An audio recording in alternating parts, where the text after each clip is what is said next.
so outside of my family, because I'll go and say, you know, my pops, you know what I mean? But outside of my family, what I would say is, so when going through school, like high school, we used to have to do book reports and everything like that. And so,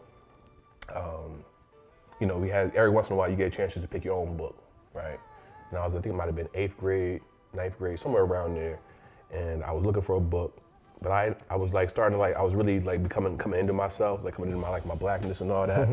So like I was looking for like a motivating black book or whatever. So I found this dude named Reginald Lewis, you know what I'm saying? And like, I didn't really know much about him, but I saw like the cover of his book said, "Why should white guys have all the fun?" And I was like, yo, that shit was dope.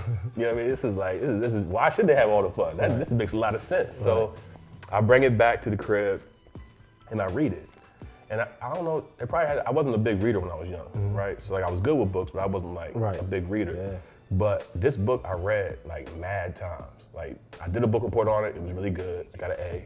I mean, A+ probably, you know what I'm saying? But I read it mad times just for like pleasure, like just pleasure, you know what I'm saying? And like to understand like how he as a black man was able to like become like the first black billionaire, you know what I mean? And like be able to like own major companies, like do like lead corporate takeovers.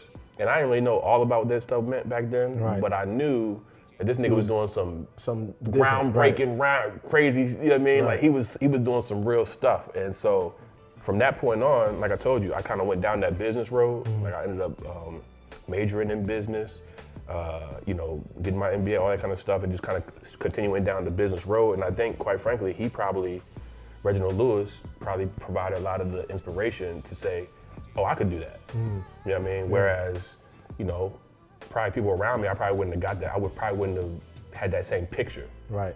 So yeah, I would say Reginald Lewis, you know what I mean? Shout out to the boy Reginald Lewis. Right, so what's crazy is, so you said that was in 8th grade? Yeah, I think it was 8th grade somewhere. So I ain't know about Reginald Lewis until I heard Nas say it in the Nigga album. Isn't that crazy? Right, and then I started researching Reginald Lewis. I never heard of him, you know what I mean? I never heard this guy, and this is, you know, going back to, it's another topic, but how we aren't, you know, really taught, you know, these things about our, you know, black people in our history. But so me, again, like you said, I wasn't an avid reader. Like my dad used to always make me read like all the time. I ain't, you know, grow up with him, but like summertimes and weekends.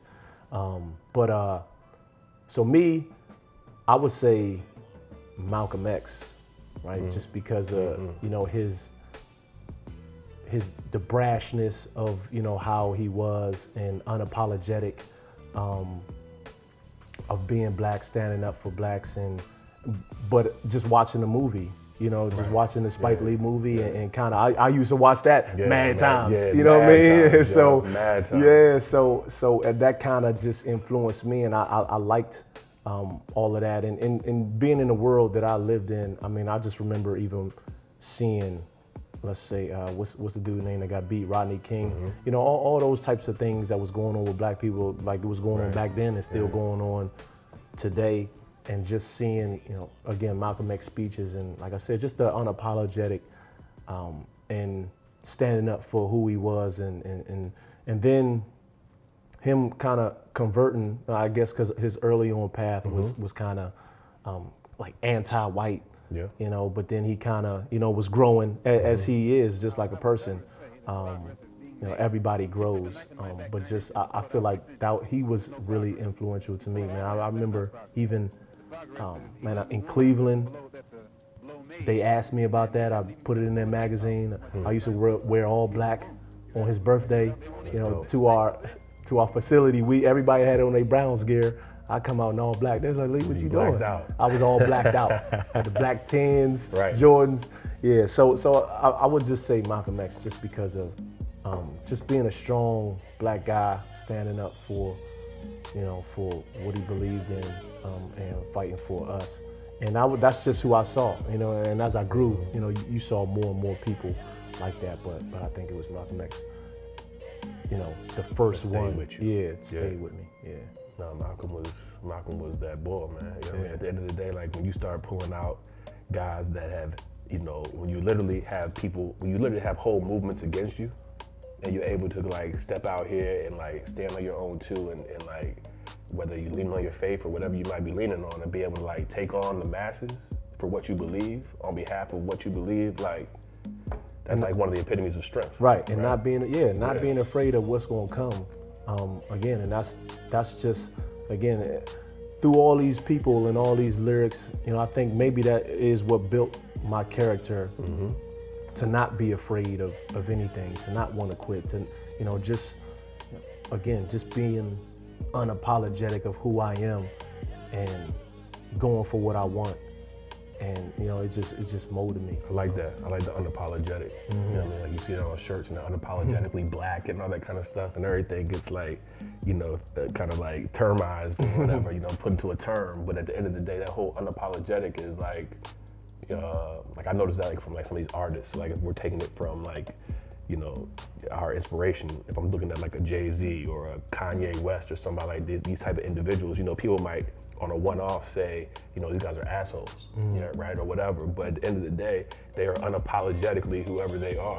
It's like you're gonna accept it or not. Yeah. For whatever people might want to say about Kanye, including myself, he's unapologetically whoever he is. Yeah. You know what I'm saying? Yeah. Say his name for Hope. So at the end of the day, it's like when you get past the point where you keep apologizing for yourself, and you just say, hey, I'm unapologetically out here, and that you have to have figures in the past to be able to have that in the present, because otherwise you won't have no examples. Right. You know what I'm saying? I mean, the same characteristics that they have right now, that's what made them who they are. Yes. You know what I mean? And just being stubborn and not, again, wanting to conform and just be what people want you to be, or what you think the world wants you to be, or you should be. You know what I mean? Again, everything, being different, that's what changes the world. They try to put you in a box so they can. So Yeah, absolutely. They try to put you in a box so they can. So it's just man, those are the game changers in the world, is the people who,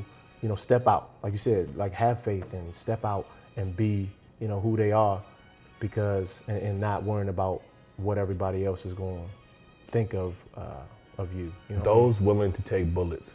You know what I'm saying? Like Yeah. I respect those willing to take the bullets. Like that's how I feel about myself now in my life. Like I take bullets. Yeah. You know what I'm saying? Like I'll take some bullets. Yeah. You know what I'm saying? And that's not no tough guy talk. It's that armor that you get by being unapologetic. And I feel like that same way I feel is the same way maybe a Malcolm might have felt. You know what I mean? Like the same way such and such might have felt, the same way Jesus might have felt. Right. You know what I'm saying? Like to the point where, shit, I'm out here. I'll for my people, for what I believe in, for my folks, I'll take it. Right. You know what I'm saying? And when you get to that point, man, what can they do with you? Yeah, and so, last thing too, just being a leader, that's what it takes. I mean, you got to be able to take the bullet. And so it's captains on teams. A lot of times I was never a captain, but I was always a leader, but I was a leader that sometimes the coaches didn't necessarily want, because I would be the one to say, hey man, something ain't right, or, I'd be the one to step out. Right. And like you said, take them bullets to where the coach just fall in line. Right, not just fall in line to, kind of what they doing, because sometimes, coaches need to be coached too. You know what I mean? They human real. beings, everything, they ain't perfect, but they don't like to get challenged sometimes. And that's a lyric from Me Against the World. They punish the people that's asking questions, you know what I'm saying? And that's what, a lot of times happens. When you questioning things, they punish that person. They don't want that person to kind of give those other people, kind of that strength to be able to stand up to them, So that's the leader I've always been through every, step of my life. And sometimes it got me in trouble. Like I took them bullets, but it's okay. Right. You know what I mean? Because I was okay with standing up for everybody, because I know that's what everybody think. Right. You know what I'm saying? And Somebody gotta do it. somebody got to do it. And I was just that guy. That's dope. Yeah.